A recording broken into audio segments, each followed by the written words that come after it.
ಆಸ್ಪೋರೆಂಟ್ ಏನಿರ್ತಾನೆ ಅವನ ಯೋಗ್ಯತೆ, ಆಕ್ಚುಲಿ ಅದೊಂಥರ ಶೋಕಿಯಾಗಿದೆ. ಅವನಿಗಿರುವಂತಹ ಯೋಗ. ಇವತ್ತು ರಾಜಕೀಯಕ್ಕೆ ಎಂಟ್ರಿ ಕೊಡ್ರಿ, ಹೇಳೋದು 2 ವರ್ಷದಲ್ಲಿ ಸಿಗ್ಲಿಲ್ಲ ಅಂತಂದ್ರೆ ಡ್ರಾಪ್ ಮಾಡ್ಕೊಂಡು ವಾಪಸ್ ಮನೆಗೆ ಹೋಗ್ಬಿಡ್ಬೇಕು. 22ನೇ ವಯಸ್ಸಿಗೆ ಬಂದು 35ನೇ ವಯಸ್ಸಿಗೆ ನಾ PC ಆಗ್ತೀನಿ. ಇಷ್ಟು ಹಣ ಅವನು ಕೋಚಿಂಗ್ ಖರ್ಚು ಮಾಡ್ತಾನೆ. ಗ್ಯಾರಂಟಿ ನಿಮ್ಗೆ ನೌಕರಿ ಆಗಿ ಆಗ್ತದೆ. ಭವಿಷ್ಯದಲ್ಲಿ ಖಾಸಗಿ ಕಂಪನಿಗಳ ಉದ್ಯೋಗಗಳಿಗೆ ಕೂಡ ಒಂದು ಕೋಚಿಂಗ್ ಸೆಂಟರ್ ಬೇಕು ಅಂತ ನಿಮ್ಗೆ ಏನಾದ್ರು ಅನ್ನಿಸ್ತಾ ಇದೆಯಾ? ಸ್ಕಿಲ್ ಇಂಪಾರ್ಟೆಂಟ್ ಅಲ್ಲ.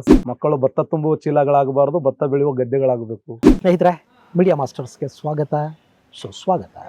ಗೆಳೆಯರೆ, ನಾನಿವತ್ತು ಧಾರವಾಡದಲ್ಲಿದ್ದೀನಿ. ಧಾರವಾಡವನ್ನು ವಿದ್ಯಾಕಾಶಿ ಅಂತ ಕರೀತಾರೆ. ಅದರಲ್ಲೂ ನಮ್ಮಲ್ಲಿ ಸರ್ಕಾರಿ ನೌಕರಿಗಳಿಗಾಗಿ ಪ್ರಯತ್ನ ಪಡುವಂಥ ವಿದ್ಯಾರ್ಥಿಗಳು, ಯುವಕರೇನಿದ್ದಾರೆ, ಅವರು ಅದಕ್ಕಾಗಿ ಕೋಚಿಂಗನ್ನು ತಗೊಳ್ಳೋದಕ್ಕೆ ಕರ್ನಾಟಕದಲ್ಲಿ 3 ಸ್ಥಳಗಳನ್ನು ಆಯ್ಕೆ ಮಾಡ್ಕೋತಾರೆ. ಅದರಲ್ಲಿ ಒಂದು ಧಾರವಾಡ, 2ನೇದು ಬಿಜಾಪುರ, 3ನೇದು ನಿಮಗೆ ಗೊತ್ತೇ ಇದೆ ಬೆಂಗಳೂರು. ಉತ್ತರ ಕರ್ನಾಟಕದ ಮಟ್ಟಕ್ಕೆ ಹೇಳೋದಾದರೆ ಸಾಕಷ್ಟು ಜನ ಉತ್ತರ ಕರ್ನಾಟಕದ ಯುವಕರು ಧಾರವಾಡದಲ್ಲಿ ಮತ್ತು ಬಿಜಾಪುರದಲ್ಲಿ ಕೋಚಿಂಗನ್ನು ಪಡ್ಕೋಬೇಕು ಅಂತ ಅಂದ್ಕೋತಾರೆ. ಲಕ್ಷಾಂತರ ಜನ ಪ್ರತಿ ವರ್ಷವೂ ಸರ್ಕಾರಿ ನೌಕರಿಗಳಿಗಾಗಿ ಪರೀಕ್ಷೆಗಳನ್ನು ಬರೀತಾರೆ, ಕಾಂಪಿಟೇಟಿವ್ ಎಕ್ಸಾಮ್ಸನ್ನು ಅಟೆಂಡ್ ಮಾಡ್ತಾರೆ. ಹೀಗೆ ತಯಾರಾಗುವಂಥ ವಿದ್ಯಾರ್ಥಿಗಳು ಏನು ಮಾಡಬೇಕು, ಹೇಗೆ ಸಿದ್ಧತೆಗಳನ್ನು ಮಾಡ್ಕೋಬೇಕು, ಮತ್ತು ಅವರು ಅಕಸ್ಮಾತ್ ತಮ್ಮ ಪ್ರಯತ್ನದಲ್ಲಿ ಫಲವನ್ನು ಕಾಣದೇ ಇದ್ದರೆ ಆಗ ಅವರು ಹೇಗೆ ಮುಂದಿನ ಬದುಕನ್ನು ರೂಪಿಸ್ಕೊಳ್ಬೇಕು ಅನ್ನೋದ್ರ ಬಗ್ಗೆ ಮಾತಾಡೋದಕ್ಕೆ ನಮ್ಮ ಜೊತೆ ಧಾರವಾಡ, ಬೆಂಗಳೂರು ಮತ್ತು ಬಿಜಾಪುರದಲ್ಲಿ ಕೂಡ ಕೋಚಿಂಗ್ ಸೆಂಟರನ್ನು ನಡೆಸ್ತಾ ಇರೋ ಹಿರಿಯ ಶಿಕ್ಷಕ, ಶಿಕ್ಷಣ ತಜ್ಞ ಶರಣಯ್ಯ ಭಂಡಾರಿಮಠ ಅವರಿದ್ದಾರೆ. ಅವರು ಧಾರವಾಡದಲ್ಲಿ, ಬೆಂಗಳೂರಲ್ಲಿ ಮತ್ತು ಬಿಜಾಪುರದಲ್ಲಿ ಕೂಡ SB ವಿಸ್ಡಮ್ ಕೋಚಿಂಗ್ ಸೆಂಟರ್ನ ನಡೆಸ್ತಾ ಇದ್ದಾರೆ. ಅವರನ್ನು ಮಾತಾಡಿಸೋಣ. ಜೊತೆಗೆ ವಿದ್ಯಾರ್ಥಿಗಳಿಗೆ, ಉದ್ಯೋಗಾಕಾಂಕ್ಷಿಗಳಿಗೆ ಒಂದಷ್ಟು ಸಲಹೆಗಳನ್ನು ಅವರಿಂದ ಪಡೆಯೋ ಪ್ರಯತ್ನ ಮಾಡೋಣ. ಶರಣಯ್ಯ ಭಂಡಾರಿಮಠ ಅವರೇ, ಕಾರ್ಯಕ್ರಮಕ್ಕೆ ಸ್ವಾಗತ. ನಮಸ್ತೆ ಸರ್. ಸಾಮಾನ್ಯವಾಗಿ ನಮ್ಮಲ್ಲಿ ಸಾಕಷ್ಟು ಜನ ವಿದ್ಯಾರ್ಥಿಗಳು ಪ್ರತಿ ವರ್ಷ ತಯಾರಿಯನ್ನು ಮಾಡ್ಕೋತಾ ಇರ್ತಾರೆ. ನೀವು ಅಂಥ ಸಾಕಷ್ಟು ಜನ ವಿದ್ಯಾರ್ಥಿಗಳನ್ನು ಸಿದ್ಧಪಡಿಸೋ ಕೆಲಸನ ಕೂಡ ಮಾಡ್ತಾ ಇದ್ದೀರಿ. ನಿಮ್ಮ ಈ ಜರ್ನಿ ಪ್ರಾರಂಭ ಆಗಿದ್ದು ಹೇಗೆ, ಎಲ್ಲಿಂದ ಶುರು ಆಯಿತು, ಯಾಕೆ ನಿಮಗಿದನ್ನು ಮಾಡಬೇಕು ಅಂತ ಅನ್ನಿಸ್ತು? ಸ್ವಲ್ಪ ನಮ್ಮ ವೀಕ್ಷಕರ ಜೊತೆ ಹಂಚ್ಕೋಬೋದಾ? ಸರ್, ನನ್ನ ಹೆಸರು ಶರಣಯ್ಯ ಭಂಡಾರಿಮಠ ಅಂತೇಳಿ. ನಾನು ವಿಜಯಪುರ ಜಿಲ್ಲೆಯ ಸಿಂದಗಿ ತಾಲೂಕು, ಪ್ರಸ್ತುತ ತಾಳಿಕೋಟೆ ತಾಲೂಕಿನ ಬನ್ನಟ್ಟಿ PT ಅನ್ನುವಂಥ ಒಂದು ಗ್ರಾಮ. ನಾನು ಪ್ರೈಮರಿ ಅಂದರೆ ಸರ್ಕಾರಿ ಶಾಲೆಯಲ್ಲಿ ಅಧ್ಯಯನ ಮಾಡಿರುವಂಥದ್ದು. ಸರ್ಕಾರಿ ಪ್ರೌಢಶಾಲೆ ಅಸ್ಕಿಯಲ್ಲಿ ನಾನು ಅಧ್ಯಯನ ಮಾಡಿ, ನಂತರ PU ಕಲಿಕೇರಿಯಲ್ಲಿ ಒಳ್ಳೆ ರಿಸಲ್ಟನ್ನು ಮಾಡಿದೆ. ಅದಾದ ನಂತರ D.Ed ನಮ್ಮಲ್ಲಿ D.Ed ಅಂದರೆ ಡಿಪ್ಲೊಮಾ ಇನ್ ಎಜುಕೇಷನ್, ಅಂದರೆ ಟೀಚರ್ ಆಗಬೇಕು ಅನ್ನುವಂಥದ್ದು ನಮ್ಮ ತಂದೆ ತಾಯಿ ಕನಸು. ಆ ಉದ್ದೇಶಕ್ಕಾಗಿ ನಾನು ಹಿರೂರದಲ್ಲಿ, ತಾಳಿಕೋಟೆ ಪಕ್ಕದ ಹಿರೂರದಲ್ಲಿ D.Ed ಮುಗಿಸಿ ನಂತರ ಕಾಂಪಿಟೇಟಿವ್ ಎಕ್ಸಾಮ್ ನಾನು ತಯಾರು ಮಾಡ್ತಾ ಪ್ರಾರಂಭ ಮಾಡಿದೆ. ಅಂಥ ಸಮಯದಲ್ಲಿ ನಾನು ಸೆಲೆಕ್ಟು ಆದೆ. ಗೌರ್ಮೆಂಟ್ ನೌಕರಿ ಕೂಡ ನಾನು ಪಡ್ಕೊಂಡೆ. ಸುಮಾರು ನೌಕರಿಗಳನ್ನು ಪಡ್ಕೊಂಡು ಅವುಗಳಿಗೆ ರಾಜೀನಾಮೆ ಕೊಟ್ಟೆ. ಅದಾದ ನಂತರ ನಾನು ಕಾಂಪಿಟೇಟಿವ್ ಫೀಲ್ಡ್ ಯಾಕೆ ಟೀಚ್ ಮಾಡಬಾರದು, ಅದು ಓದ್ತಾ ಒಂದು ಪ್ರವೃತ್ತಿ ಬೆಳೀತಾ ಬಂತು. ನಾನು ವಿದ್ಯಾರ್ಥಿಗಳಿಗೆ ಸರಿಯಾಗಿ ಮಾರ್ಗದರ್ಶನ ಮಾಡಬಹುದು ಅಂತ ತಿಳ್ಕೊಂಡು ನನ್ನ ಕಾಂಪಿಟೇಟಿವ್ ಫೀಲ್ಡ್ ಪ್ರಾರಂಭ ಆಗಿದ್ದೆ ಬಿಜಾಪುರದ ಚಾಣಕ್ಯ ಕರಿಯರ್ ಅಕಾಡೆಮಿ ಅಂತೇಳಿ ನನ್ನ ಗುರುಗಳಾಗಿರುವಂಥ ಶ್ರೀಯುತ NM ಬಿರಾದರ್ ಸರ್ ಅವರ ಒಂದು ಮಾರ್ಗದರ್ಶನದಿಂದ ಇಲ್ಲಿ ಆ ಜರ್ನಿ ಪ್ರಾರಂಭ ಆಯಿತು. ಅದಾದ ನಂತರ ಧಾರವಾಡದ ಪ್ರತಿಷ್ಠಿತ ಸಂಸ್ಥೆಗಳು, ಬೆಂಗಳೂರಿನಲ್ಲಿ ಒಳ್ಳೆ ಸಂಸ್ಥೆಗಳಲ್ಲಿ ನಾನು ಪಾಠ ಬೋಧನೆ ಮಾಡ್ತಾ ಮುಂದೆ 2019 ಲಾಕ್ಡೌನ್ಗಿಂತ ಮುಂಚೆ ನನಗೊಂದು ಆನ್ಲೈನ್ ಆ್ಯಪ್ ಪರಿಚಯ ಆಗ್ತದೆ. ಅದು ದೇಶದ ಅತಿ ದೊಡ್ಡ ಆನ್ಲೈನ್ ಕಲಿಕಾ ವೇದಿಕೆಯಾಗಿರುವಂಥ ಅನ್ಅಕಾಡೆಮಿ ಅಂತ ಹೇಳಿ, ಅಲ್ಲಿ ನಾನು ಉಪನ್ಯಾಸಕನಾಗಿ ಪ್ರಾರಂಭ ಮಾಡಿದೆ. ಅದೊಂದು ಕ್ರಾಂತಿ ಆಯಿತು. ಅದೇ ಸಮಯದಲ್ಲಿ ಲಾಕ್ಡೌನ್ ಆಯಿತು. ನನ್ನ ಪ್ರಕಾರ ಒಂದು 5 ಲಕ್ಷ ವಿದ್ಯಾರ್ಥಿಗಳು ನನ್ನ ಕೈಯಲ್ಲಿ ಕಲ್ತಿರಬಹುದು. 5 ಲಕ್ಷ ವಿದ್ಯಾರ್ಥಿ, ಕರ್ನಾಟಕ ರಾಜ್ಯದ ಯಾವುದೇ ಒಂದು ಪೊಲೀಸ್ ಸ್ಟೇಷನ್ಗೆ ಹೋದ್ರು ನನ್ನ ವಿದ್ಯಾರ್ಥಿಗಳು ಅದಾರ ಅಂತ ಹೇಳಿ ಭಾಳ ಹೆಮ್ಮೆ ಅಂತ ಹೇಳ್ಬೋದು. ಆ ಸಮಯದಲ್ಲಿ ಭೂಗೋಳ ಸಂಜೀವಿನಿ ಅಂತ ಒಂದು ಬುಕ್ಕ ಬರೆದೆ, ಇತಿಹಾಸ ಸಂಜೀವಿನಿ ಅಂತ ಒಂದು ಪುಸ್ತಕ ಬರೆದೆ. ಸಾಕಷ್ಟು ವಿದ್ಯಾರ್ಥಿಗಳನ್ನ ಅದರ ಲಾಭ ಪಡ್ಕೊಂಡ್ರು. ಅದಾದ ನಂತರ 4 ವರ್ಷಗಳ ಕಾಲ ಅನ್ಅಕಾಡೆಮಿಯಲ್ಲಿ ನಾನು ಲೆಜೆಂಡ್ ಉಪನ್ಯಾಸಕನಾಗಿ ಸೇವೆ ಮಾಡಿದೆ. ಗ್ರಾಮೀಣ ಭಾಗದ ವಿದ್ಯಾರ್ಥಿಗಳಿಗೆ, ಅದು ವಿಶೇಷವಾಗಿ ಹಳ್ಳಿ, ಏನೂ ಫೀ ಕಟ್ಟಕ್ಕಾಗದೇ ಇರುವಂಥ ವಿದ್ಯಾರ್ಥಿಗಳು, ಎಲ್ಲೋ ಪೆಟ್ರೋಲ್ ಬಂಕ್ನಲ್ಲಿ ಕೆಲಸ ಮಾಡುವಂಥ ಒಬ್ಬ ವಿದ್ಯಾರ್ಥಿ, ಹೋಟೆಲ್ದಲ್ಲಿ ಕೆಲಸ ಮಾಡುವಂಥ ಒಬ್ಬ ವಿದ್ಯಾರ್ಥಿ, ಆಮೇಲೆ ಗೃಹಿಣಿ ಹೆಣ್ಣು ಮಗಳು, ಅವರೆಲ್ಲ ಕ್ಲಾಸ್ಗಳನ್ನು ಕೇಳಿ ಒಳ್ಳೆ ಜಾಬ್ಗಳನ್ನು ಪಡ್ಕೊಂಡ್ರು. ಅದಾದ ನಂತರ ಎಷ್ಟೋ ವಿದ್ಯಾರ್ಥಿಗಳು ಒತ್ತಾಯದ ಮೇರೆಗಿಲ್ಲ ಸರ್, ನೀವೊಂದು ಆಫ್ಲೈನ್ ಕೋಚಿಂಗ್ ಸೆಂಟರ್ ಓಪನ್ ಮಾಡಿ. ಆ್ಯಕ್ಚುಲಿ ನಾನು ಆನ್ಲೈನ್ ಮೂಲಕನೇ ಟೀಚ್ ಮಾಡ್ಬೇಕು ಅನ್ನುವಂಥದ್ದಿತ್ತು. ಆಫ್ಲೈನ್ ಮಾಡಲೇಬೇಕು ಅಂತೇಳಿ ಒತ್ತಡ ಹಾಕಿದಾಗ ವಿಜಯಪುರದಲ್ಲಿ ಫಸ್ಟ್ SB ವಿಸ್ಡಮ್ ಸಂಸ್ಥೆ 2021ರಲ್ಲಿ ಆರಂಭ ಆಯಿತು. ಇಲ್ಲಿವರೆಗೆ 69 ಬ್ಯಾಚ್ಗಳು ರನ್ ಆಗ್ತಾ ಇದ್ದಾವೆ. ಅದಾದ ನಂತರ ಧಾರವಾಡದಲ್ಲಿ ನನ್ನ ಆತ್ಮೀಯ ಒಬ್ಬ ವಿದ್ಯಾರ್ಥಿ ಶ್ರೀಯುತ ವೆಂಕಟೇಶ್ BS ಅಂತೇಳಿ, ಅವರು ಕೂಡ ಒಂದು 8 ಪೊಲೀಸ್ ಇಲಾಖೆಯಲ್ಲಿ PSI ಸೆಲೆಕ್ಟ್ ಆದಾಗ, ಸರ್ ನಾನು ಕೂಡ ಇದಕ್ಕೆ ಕೈ ಜೋಡಿಸ್ತೀನಿ, ನಿಮ್ಮ ಜೊತೆ ನಿಂದಿರ್ತೀನಿ ಅಂತ ತಿಳ್ಕೊಂಡು ಧಾರವಾಡದಲ್ಲಿ ನಾವು ಇವತ್ತು ಇನ್ಸ್ಟಿಟ್ಯೂಟ್ ಓಪನ್ ಮಾಡಿದ್ದೇವೆ. ಮತ್ತು ಬೇರೆ ಬೆಂಗಳೂರಿನ ಅಂಚೆಪಾಳದಲ್ಲಿ ನಮ್ಮದು ಸಂಸ್ಥೆ ಇದೆ, ರಾಯಚೂರದಲ್ಲಿದೆ, ಮಂಡ್ಯ ಜಿಲ್ಲೆ ಚಿನಕುರುಳಿಯಲ್ಲಿದೆ, ಮೈಸೂರದಲ್ಲಿದೆ, ಬೆಳಗಾಂ ಜಿಲ್ಲೆ ಕಿತ್ತೂರದಲ್ಲಿ ಒಂದು ಬ್ರಾಂಚ್ ಇದೆ.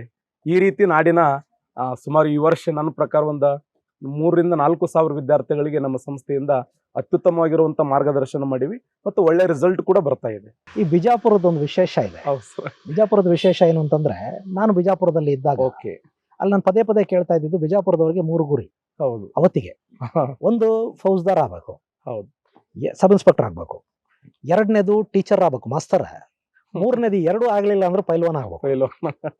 ಬಹುಶಃ ನೀವು ಅವಾಗ ನಾನಿದ್ದಾಗ ಯಾವುದೇ ಊರಿಗೆ ಹೋದ್ರೆ ಒಂದು ಮನೆಯಿಂದ ವಿದ್ಯಾವಂತರಿದ್ದಾರೆ ಅಂದ್ರೆ ಅಲ್ಲೊಬ್ಬ TCH ಇಲ್ಲ TET ಆದವ್ರು ಇರ್ತಾ ಇದ್ರು. ನಿಮಗೆ ಈ ಟೀಚರ್ ಟ್ರೈನಿಂಗ್ ಮಾಡಿದ್ದು ಬಹುಶಃ ನಿಮಗೆ ಕೋಚಿಂಗ್ ಸೆಂಟರ್ ಅನ್ನ ಮಾಡೋದಕ್ಕೆ, ವಿದ್ಯಾರ್ಥಿಗಳನ್ನ ರೆಡಿ ಮಾಡ್ಲಿಕ್ಕೆ ತುಂಬಾ ದೊಡ್ಡ ಸಹಾಯ ಮಾಡ್ತು ಅಂತ ಅನ್ಸುತ್ತೆ. ನೀವು ಬಿಜಾಪುರದಲ್ಲಿ, ಧಾರವಾಡದಲ್ಲಿ ಸೆಂಟರ್ ಅನ್ನ ಓಪನ್ ಮಾಡಿದ್ರಿ ಅಲ್ಲ, ಆ ದಿನಗಳಲ್ಲಿ ನೀವು ಅನುಭವಿಸಿದ ಕಾಂಪಿಟೇಷನ್, ಒಂದು ಕೆಲಸ ಪಡ್ಕೊಳ್ಳೋದಕ್ಕೆ ನಾವು ಎಷ್ಟು ಕಾಂಪೀಟ್ ಮಾಡಬೇಕು, ಒಂದು ಸೆಂಟರ್ ಅನ್ನ ಶುರು ಮಾಡೋದಕ್ಕೆ, ಒಂದಿಷ್ಟು ಜನಕ್ಕೆ ಟ್ರೈನ್ ಮಾಡೋದಕ್ಕೆ ಕೂಡ ಅಲ್ಲಿ ಅದರದೇ ಆದಂತಹ ಒಂದಷ್ಟು ಸ್ಪರ್ಧಾತ್ಮಕ ಪ್ರಪಂಚ ಇರುತ್ತೆ. ನೀವು ಅನುಭವಿಸಿದ ಕಾಂಪಿಟೇಷನ್ ಅದೆಲ್ಲ ಹೇಗಿತ್ತು ಅವತ್ತು? ನಾನು ಆಕ್ಚುಲಿ ತಾವು ಒಳ್ಳೆ ಪ್ರಶ್ನೆ ಕೇಳಿದ್ರು. ಬಿಜಾಪುರ ಇವತ್ತು TET ಮತ್ತು ಟೀಚರ್ ಅಂತೇಳಿ ಬಹಳಷ್ಟು ಕರ್ನಾಟಕ ರಾಜ್ಯದ ಯಾವುದೇ ಭಾಗಕ್ಕೆ ಹೋದ್ರೂ ಕೂಡ ಬಿಜಾಪುರದ ಸಾಕಷ್ಟು ಜನ ಟೀಚರ್ಗಳಿದ್ದಾರೆ, ಮತ್ತೆ ಪೊಲೀಸ್ ಇಲಾಖೆಯಲ್ಲಿ ಕೆಲಸ ಮಾಡುವಂತ ವ್ಯಕ್ತಿಗಳಿದ್ದಾರೆ. ಆಮೇಲೆ ನಂದು ಒಂದು ಸುದೈವ ಏನು ಅಂತಂದ್ರೆ, ವೃತ್ತಿ ಮತ್ತು ಪ್ರವೃತ್ತಿ ಎರಡು ಒಂದೇ ನಂದು. ನನ್ನ ಜೀವನದ ಟೀಚರ್ ಆಗಬೇಕ ಅಂದವ್ ನಾನು. ಈ ತರ ದೊಡ್ಡ ಮಟ್ಟದಲ್ಲಿ ಆಗ್ತೇನೆ ಅಂತ ಕನಸು ಕಂಡಿರ್ಲಿಲ್ಲ. ಅದೆಲ್ಲ ನಮ್ಮ ಗುರುಗಳ ಆಶೀರ್ವಾದ, ಅವ್ರು ಕಲಿಸಿಕೊಟ್ಟಿರ್ತಕ್ಕಂಥ ಒಂದು ಪ್ರೇರಣೆ. ಇವತ್ತ ಸುಮಾರು 5 ಲಕ್ಷ ವಿದ್ಯಾರ್ಥಿಗಳಿಗೆ ರೀಚ್ ಆಗಿರುವಂಥದ್ದು.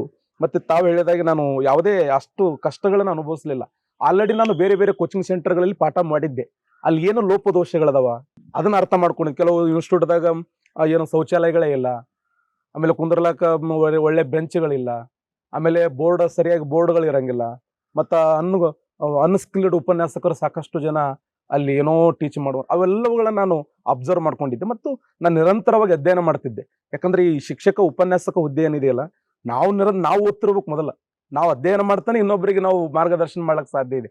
ನಾವು ಸುಟ್ಕೊಳ್ಳಾರೆ ಇನ್ನೊಂದು, ನಾವು ಹೆಂಗ್ ಸೂರ್ಯ ತನ್ನನ್ನು ಸುಟ್ಕೊಂಡು ಯಾವ ತರ ಉಜ್ವಲವಾಗಿರುವಂತ ಒಂದು ಬೆಳಕು ಕೊಡ್ತದಲ್ಲ, ಆ ತರ ನಾವು ನಿರಂತರವಾಗಿ ಅಧ್ಯಯನ ಮಾಡ್ತಾ ಇದ್ರೆ ಮಾತ್ರ ಆ ಮಕ್ಕಳಿಗೆ ಒಳ್ಳೆ ಮಾರ್ಗದರ್ಶನ ಮಾಡ್ಲಕ್ ಸಾಧ್ಯ ಇದೆ. ಯಾವುದೋ ಆ ತರ ಕಷ್ಟ ಏನು ಅನುಭವಿಸ್ಲಿಲ್ಲ. ಅದು ಒಳ್ಳೆ ನಾನು ಗರಡಿಯಲ್ಲಿ ಪಳಗಿದ್ದೆ. ಈ ಉಪನ್ಯಾಸಕರನ್ನ ಹೆಂಗ್ ಇದು ಮಾಡ್ಕೋಬೇಕು, ಇನ್ಸ್ಟಿಟ್ಯೂಟ್ ಅನ್ನ ಯಾವ ರೀತಿ ರನ್ ಮಾಡಬೇಕು, ನಮ್ಗೆ ಯಾವುದು ಬಿಜಾಪುರದಾಗ ಕೂಡ ಯಶಸ್ವಿ ಇವತ್ತು 69 ಹೈಯೆಸ್ಟ್ ಸ್ಟ್ರೆಂತ್ ಇದೆ ನಮ್ದು. ಎಷ್ಟು ಜನ ಸಬ್ ಇನ್ಸ್ಪೆಕ್ಟರ್ಸ್ ನಿಮ್ಮ ಇನ್ಸ್ಟಿಟ್ಯೂಟ್ ಇಂದ ಕೆಲಸ ಪಡ್ತಾರೆ? ಆನ್ಲೈನ್ ಆಫ್ಲೈನ್ ಹಿಡ್ಕೊಂಡು ಒಂದು 100-150 ಜನ ಅಂತೂ ಈಜಿ. ನನ್ನ ಲಿಸ್ಟ್ ಪ್ರಕಾರ ಕನಿಷ್ಠ ಒಂದು 300 ಜನ ಆಗಿರ್ತಾರೆ. ಬಟ್ ನನ್ನ ಈ ಗೊತ್ತಿರೋ ಪ್ರಕಾರ 150-300 ಜನ PSS ಸೆಲೆಕ್ಟ್ ಆಗ್ಯಾರ. ಸುಮಾರು 1000ಕ್ಕಿಂತ ಹೆಚ್ಚು ಪೊಲೀಸ್ ಸೆಲೆಕ್ಟ್ ಆಗಿದ್ದಾರೆ. ಆಮೇಲೆ ಒಂದು 15-20 PDOಗಳು ಸೆಲೆಕ್ಟ್ ಆಗ್ಯಾರ. ಆಮೇಲೆ FDA ಸೆಲೆಕ್ಟ್ ಆಗ್ಯಾರ, SDA ಸೆಲೆಕ್ಟ್ ಆಗ್ಯಾರ. ಸಾಕಷ್ಟು ಜನ ಬೇರೆ ಬೇರೆ ಇಲಾಖೆ, ಸೆಂಟ್ರಲ್ ಗೌರ್ಮೆಂಟ್ ಅಂತೂ ಸರಿ ಸುಮಾರು ಒಂದು 300-400 ಜನ ರಿಸಲ್ಟ್ ಐತಿ ನಮ್ಮ ಕಡೆ. ಸಾಮಾನ್ಯವಾಗಿ ಏನಾಗುತ್ತೆ, ನಮ್ಮಲ್ಲಿ ಎರಡಾಗ್ತವೆ. ಒಂದು, ಸರ್ಕಾರಿ ನೌಕರಿಗಳು ಇರೋದೇ ಕಡಿಮೆ, ಮೊದಲನೇದು.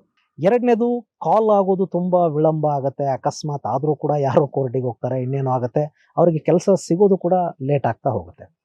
ಆದರೆ ಪರ್ಟಿಕ್ಯುಲರ್ ಆಗಿ ನಾನು ಗಮನಿಸಿದ ಹಾಗೆ ಉತ್ತರ ಕರ್ನಾಟಕದ ಭಾಗದಲ್ಲಿ ಬಹಳಷ್ಟು ಜನ ಸರ್ಕಾರಿ ನೌಕರಿ ಅನ್ನೋದನ್ನ ಒಂದು ಜೀವನದ ಗುರಿ ಅನ್ನೋ ಥರ ಭಾವಿಸಿರುವಂಥದ್ದನ್ನು ನಾವು ನೋಡ್ತೀವಿ. ನಮಗೆ ಬೆಂಗಳೂರಿನ ವಿಜಯನಗರಕ್ಕೆ ಹೋಗ್ಬಿಟ್ರೆ ಅಲ್ಲಿನ ಸೆಂಟ್ರಲ್ಲಿ ಕೂಡ ಬಹುತೇಕ ಉತ್ತರ ಕರ್ನಾಟಕದ ವಿದ್ಯಾರ್ಥಿಗಳು ಸಿಗ್ತಾರೆ. ನೀವಾಗಲೇ ಹೇಳಿದ್ರಿ, ಬಿಜಾಪುರದಲ್ಲಿ 1,500 ವಿದ್ಯಾರ್ಥಿಗಳು ನಿಮ್ಮ ಸೆಂಟ್ರಲ್ಲಿ ಓದ್ತಾ ಇದ್ದಾರೆ ಅಂತ ಹೇಳಿ. ಧಾರವಾಡದಲ್ಲಿ ಕೂಡ 1,000ದವರೆಗೆ ಇದ್ದಾರೆ. ಹೀಗೆಲ್ಲ ಬರ್ತಾರಲ್ಲ, ಇವರಲ್ಲಿ ಕೆಲಸ ಪಡ್ಕೊಳ್ಳೋರು ತುಂಬಾ ಕಡಿಮೆ ಜನ. ನಿಮ್ಮ ಸೆಂಟರ್ಗಳಿಗೆ ಆ ಕನಸಿಟ್ಟುಕೊಂಡು ಬಂದಂತಹ ವಿದ್ಯಾರ್ಥಿಗಳನ್ನ ನೀವು ಪ್ರಾರಂಭದಲ್ಲಿ ಅವ್ರನ್ನ ಹೇಗೆ ಮೋಟಿವೇಟ್ ಮಾಡ್ತೀರಿ, ಅವ್ರಿಗೆ ಹೇಗೆ ಗೈಡ್ ಮಾಡ್ತೀರಿ? ಅಂದ್ರೆ ಕೆಲಸ ಸಿಗುತ್ತೆ, ಸಿಗೋದಿಲ್ಲ, ಅವನು ಆಸೆ ಇಟ್ಕೊಂಡು ಬಂದಿರ್ತಾನೆ, ಸಿಕ್ಕೇ ಸಿಗುತ್ತೆ, ನಾನು ಈ ಸೆಂಟರ್ಗೆ ಹೋದ್ರೆ ನಾನು ಪಾಸ್ ಮಾಡ್ಬಿಡ್ತೀನಿ, ಅವನನ್ನ ಹೇಗೆ ನೀವು ಗೈಡ್ ಮಾಡ್ತೀರಿ? ಅವ್ನು ಎದೆ ಹೊಡ್ಕೊಳ್ಳದೆ ಇರೋ ತರ ಹೆಂಗೆ ಕಾಪಾಡ್ತೀರಿ? ಈ ಪ್ರೆಸೆಂಟ್ ಹೇಳಬಾರ್ದು, ಆಕ್ಚುಲಿ ಅದು ಒಂಥರ ಶೋಕಿಯಾಗಿದೆ. ಆ ತರ ಆಗ್ಬಾರ್ದು. ಯುವ ವಿದ್ಯಾರ್ಥಿಗಳಿಗೆ ನನ್ನ ಸಂದೇಶ ಏನು ಅಂತಂದ್ರೆ, ಸ್ಪರ್ಧಾರ್ಥಿಗಳೇ, ಇದು ಸ್ಪರ್ಧಾ ಜಗತ್ತು. ಈ ಸ್ಪರ್ಧಾ ಜಗತ್ತಿನಲ್ಲಿ ನೀವು ಕಠಿಣವಾಗಿರುವಂತ ಪರಿಶ್ರಮ ಹಾಕುವಂತಿದ್ರೆ ಮಾತ್ರ ಈ ಒಂದು ಸ್ಪರ್ಧೆಗೆ ಇಳಿಬೇಕು. ಗ್ರಾಮೀಣ ಭಾಗದ ತಂದೆ ತಾಯಿಗಳಿಗೆ ಮೋಸ ಮಾಡಬೇಡ್ರಿ. ಸುಳ್ಳು ಹೇಳಿ ಹಣ ತಂದು ಧಾರವಾಡ, ವಿಜಯಪುರ ಮತ್ತು ಬೆಂಗಳೂರಲ್ಲಿ ನಾವು ಯಾರೋ ಜೊತೆಯಲ್ಲಿ ಕೈ ಹಿಡ್ಕೊಂಡು ತಿರುಗಾಡೋದು, ಸುಮ್ಮನೆ ವೇಸ್ಟ್, ಲೈಬ್ರರಿಲಿ ಕುಂತ್ಕೊಂಡು ಟೈಮ್ ವೇಸ್ಟ್ ಮಾಡೋದು, ಅದಾದ ನಂತರ ಇಲ್ಲ ನಮಗೆ ನೌಕರಿ ಆಗ್ತಾ ಇಲ್ಲ ಅಂತೇಳಿ ಮತ್ತೆ ಬೇರೆದವ್ರ ಮೇಲೆ ಅದು ಪ್ರಭಾವ ಬೀರೋದು.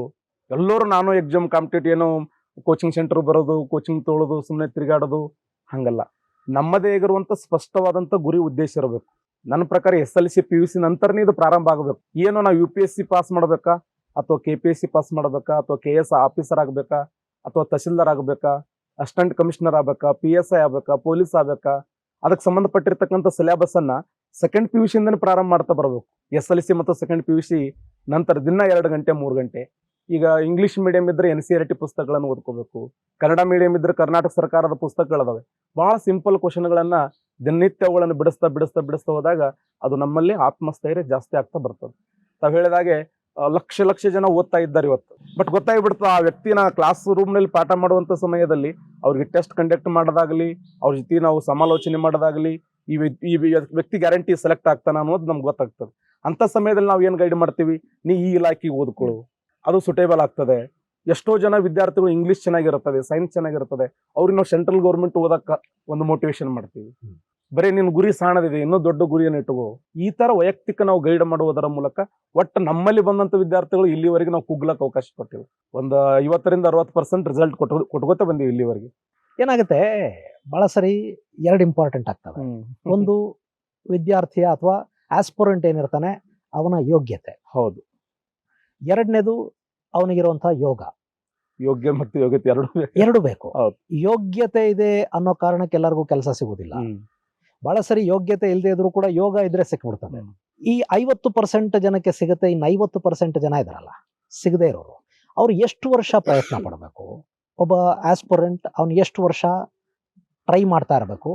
ಅದು ಸಿಗದೆ ಇದ್ದಾಗ ಅವನ ಜೀವನ, ಅವನು ಏನು ಮಾಡಬೇಕು, ಅವನನ್ನ ನೀವು ಹೇಗೆ ಮೋಟಿವೇಟ್ ಮಾಡ್ತೀರಿ? ಇಲ್ಲ ಸರ್, ಆಕ್ಚುಲಿ ಇದು ನೀವು ಒಳ್ಳೆ ಪ್ರಶ್ನೆ. ಇದು ಇತ್ತೀಚಿನ ಕರ್ನಾಟಕ ರಾಜ್ಯ ಸರ್ಕಾರ ನಮ್ಮ ವಿದ್ಯಾರ್ಥಿಗಳಿಗಾಗಲಿ ಉಪನ್ಯಾಸಕರಾಗಲಿ ಸಾಕಷ್ಟು ನೋವಾಯಿತು. 3-4 ವರ್ಷಗಳ ಕಾಲ ಯಾವುದೇ ಕಾಲ್ಫಾರ್ಮ್ ಆಗಲಿಲ್ಲ.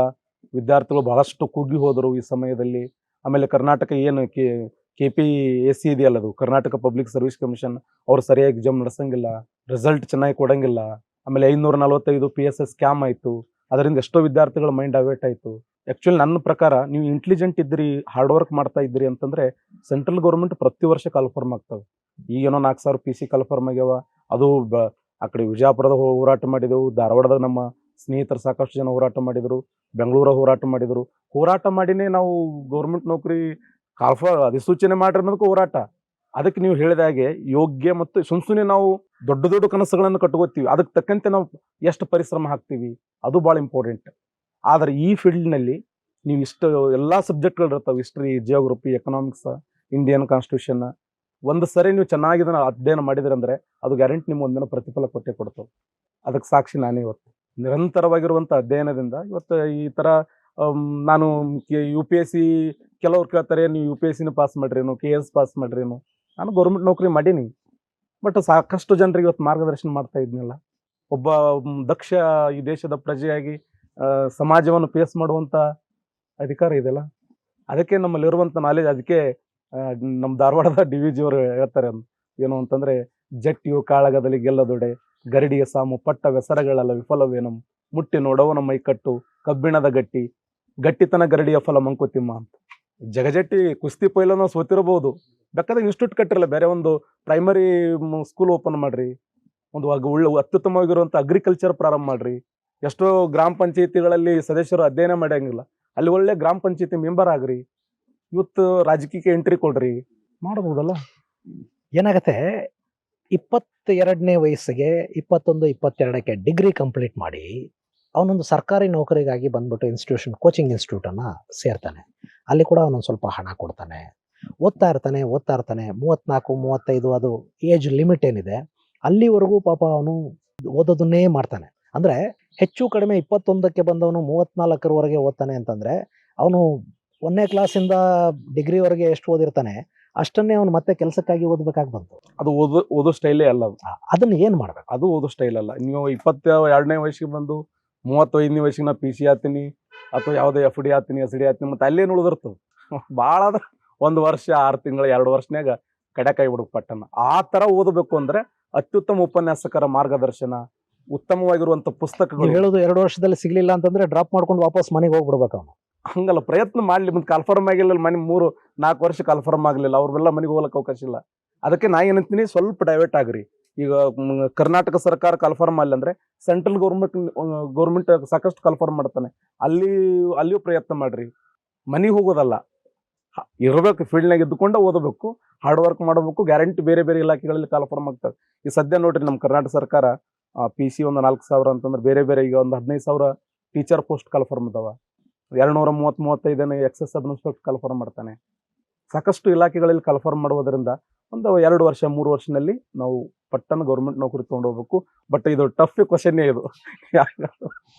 ಮತ್ತೆ 3 ವರ್ಷ ನೌಕರಿ ಇಲ್ಲ, ಊರಿಗೆ ಏನ್ ಮಾಡ್ಬೇಕು ಅವನು? ಆ ತರದ ವಿದ್ಯಾರ್ಥಿಗಳನ್ನ ನೀವು ಯಾರನ್ನಾದ್ರೂ ಫೇಸ್ ಮಾಡಿದ್ರೆ ಬಹಳ ಜನ ನೋಡಿನಿ. ಅವ್ರನ್ನ ನೋಡಿದಾಗ ಅವ್ರು ಸರಿಯಾಗಿ ವರ್ಕ್ ಮಾಡಿಲ್ಲ ಅಂತ ನಿಮ್ಗೆ ಏನ್ ಅನ್ಸುತ್ತೆ? ಅಂದ್ರೆ ಸರಿಯಾಗಿ ವರ್ಕು ಮಾಡಿರ್ತಾನೆ, ಕಷ್ಟನೂ ಪಟ್ಟಿರ್ತಾನೆ, ಆದ್ರೆ ಅವನಿಗೆ ನೌಕರಿ ಹತ್ತಲಿಲ್ಲ. ಅವನು ಕಷ್ಟಪಟ್ಟು ನಿಮ್ಮ ಯಾವುದೋ ಒಂದು ಇನ್ಸ್ಟಿಟ್ಯೂಟ್ ಅಲ್ಲಿ ಅವ್ನು 3-4-5 ವರ್ಷ ಎಲ್ಲ ಮಾಡಿ ಕಡೆಗೂ ಕೂಡ ಅವನಿಗೆ ನೌಕರಿ ಹತ್ತದೆ.